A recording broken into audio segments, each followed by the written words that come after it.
India just refused to choose between America, Russia, and China. For most modern history, smaller nations were forced to make one brutal choice: pick a side or get crushed between two giants fighting for control of the world. During the Cold War, entire countries were pressured, bribed, and sometimes threatened until they finally chose a camp, either standing with America or standing with the Soviet Union, with almost no room left in between. Today, a new version of that old pressure is building again, this time with three giants instead of two: America, Russia, and China, each one pulling at nations around the world, demanding loyalty, demanding alignment, demanding a choice. Most countries eventually bend. Most countries pick a lane, sign the right agreements, join the right alliances, and quietly accept that true independence is a luxury only the biggest powers can afford. But one nation has spent the last several years doing something that diplomats around the world once thought was almost impossible. India has looked at all three giants, America, Russia, and China, and calmly, deliberately refused to fully choose any of them. This was not weakness. This was not confusion. This was one of the boldest strategic decisions any major nation has made in decades, and it is quietly reshaping how the entire world understands power in the 21st century. For years, critics called this approach naive, warning that India was trying to sit on three chairs at once and eventually fall between all of them. But something remarkable has happened instead. Stay till the end, because the final part of this story shows exactly why India's refusal to choose may turn out to be one of the smartest moves any nation has made in modern history. To understand how unusual this position really is, we first need to understand just how hard the pressure to choose has become. America wants India firmly on its side as a democratic counterweight to China's rising power across Asia. Washington has offered India deeper defense cooperation, advanced technology sharing, and a central role in nearly every major American strategy aimed at balancing China's influence across the region. In return, America has quietly expected something back: a clear and public alignment, the kind Japan, Australia, and several European nations have already given without much hesitation. At the same time, Russia has pulled from the opposite direction, reminding India of a partnership that goes back over 60 years, built on decades of military supply, shared history, and old Cold War trust that never fully faded away. Russia remains one of India's largest sources of military hardware, and Moscow has made clear it expects that old loyalty to continue, especially now when Russia finds itself isolated by much of the Western world. And then there is China, India's largest trading partner in the region, and at the very same time its most serious strategic rival, a nation India has fought actual border skirmishes with in recent years, even while their economies remain deeply intertwined. Balancing all three of these relationships at once looks, on paper, almost impossible. Choosing America too openly risks damaging India's decades-old defense relationship with Russia. Choosing Russia too openly risks angering America and jeopardizing access to advanced Western technology India desperately needs. And engaging too closely with China risks appearing weak on the very border disputes that many Indians consider a matter of national pride and national security. For years, foreign policy experts around the world assumed India would eventually be forced to pick, that the pressure from all three directions would simply become too strong to resist forever. But instead of picking a side, India quietly built something almost nobody expected, a completely different kind of foreign policy, one based not on loyalty to any single power, but on loyalty to India's own interests alone. The first big test of this strategy came through India's relationship with Russia, and it revealed exactly how far India was willing to go to protect its independence. When the war in Ukraine broke out, Western nations expected India to join the long list of countries condemning Russia and cutting economic ties, the same way most of Europe and much of the democratic world had already done. India refused. Instead, India dramatically increased its purchases of discounted Russian oil, taking advantage of prices that had collapsed as Western nations turned away from Russian energy. This decision drew sharp criticism from American and European officials, some of whom publicly warned India that its neutral stance was unacceptable.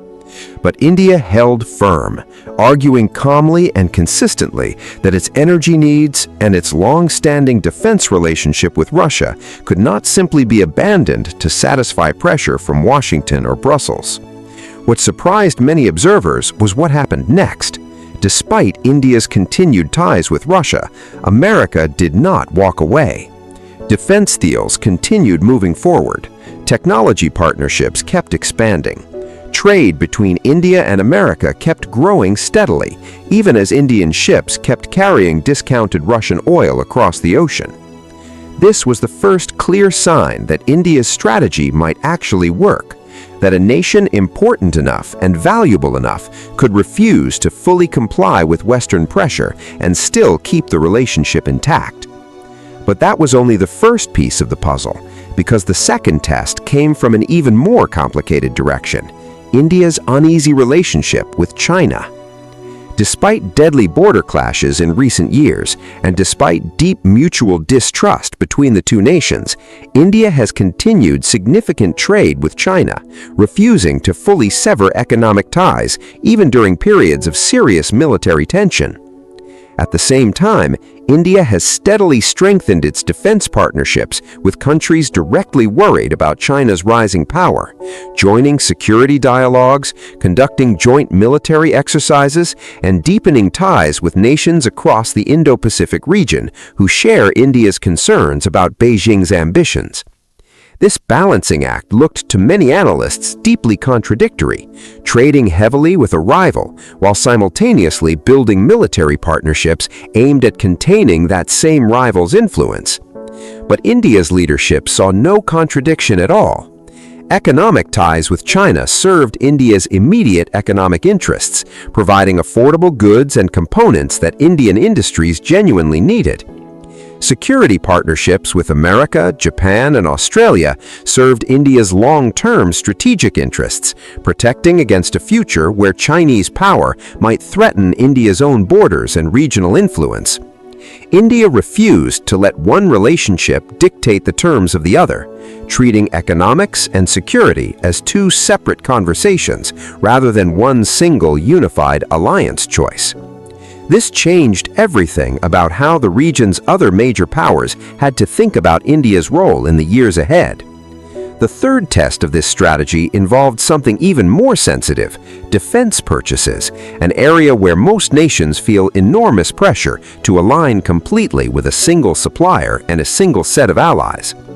Traditionally, India relied heavily on Russian military equipment, from fighter jets to tanks to submarines, a relationship built over decades of trust and familiarity. But in recent years, India has deliberately diversified this relationship in a way few expected, purchasing advanced fighter jets from France, surveillance drones and naval equipment from America, and specialized defense technology from Israel, all while maintaining and upgrading its existing Russian equipment.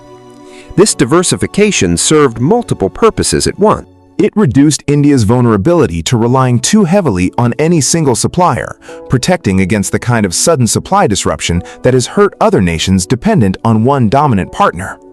It gave India access to the best available technology from multiple sources, rather than being limited to whatever one country was willing to offer.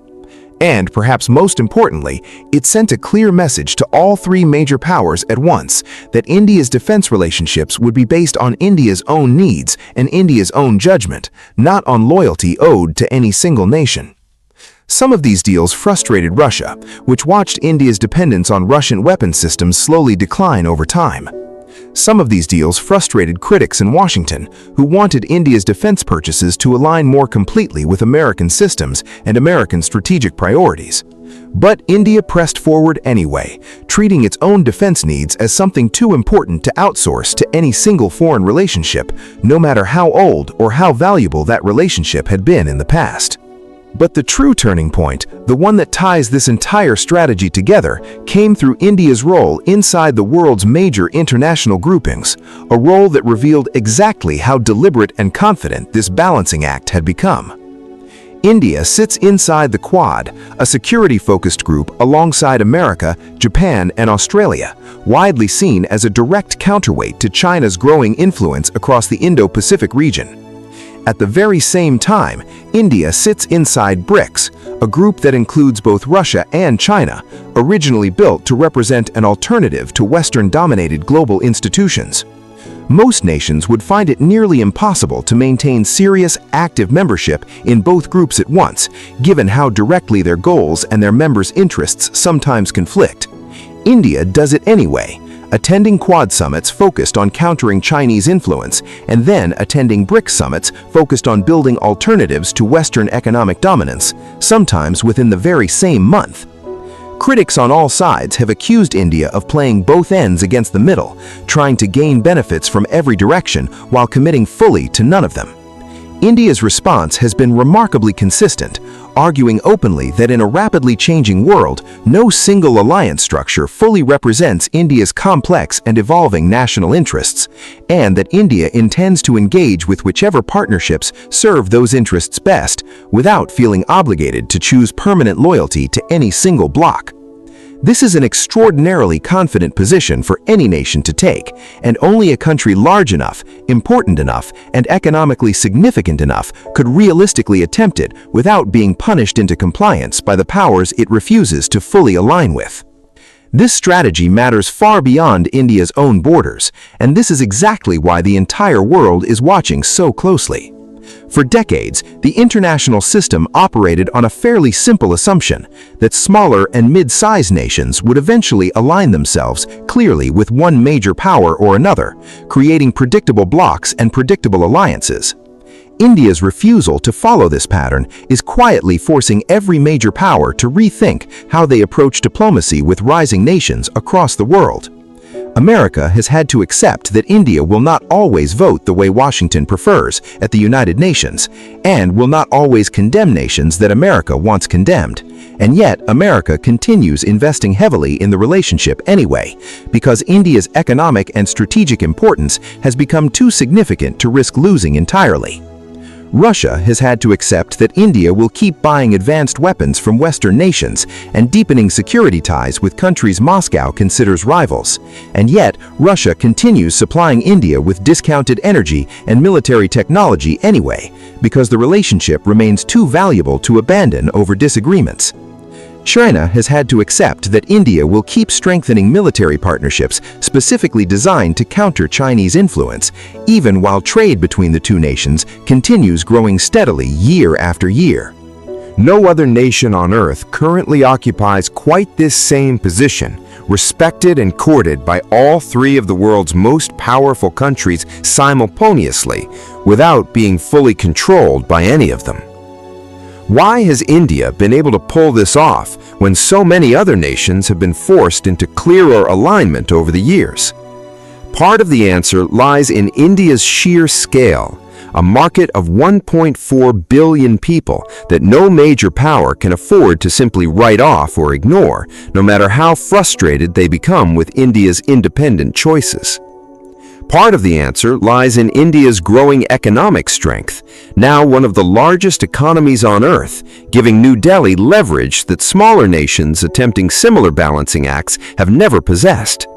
And part of the answer lies in something less measurable, a deliberate, patient diplomatic philosophy that India has followed consistently across different governments and different global crises, always returning to the same core principle, that India's relationships should serve India's own interests first, rather than being dictated by loyalty to any external power.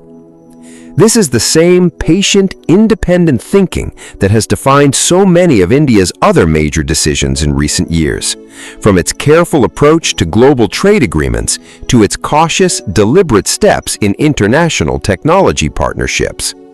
For years, this approach was dismissed by critics as indecisive, as an inability to commit fully to any clear strategic direction.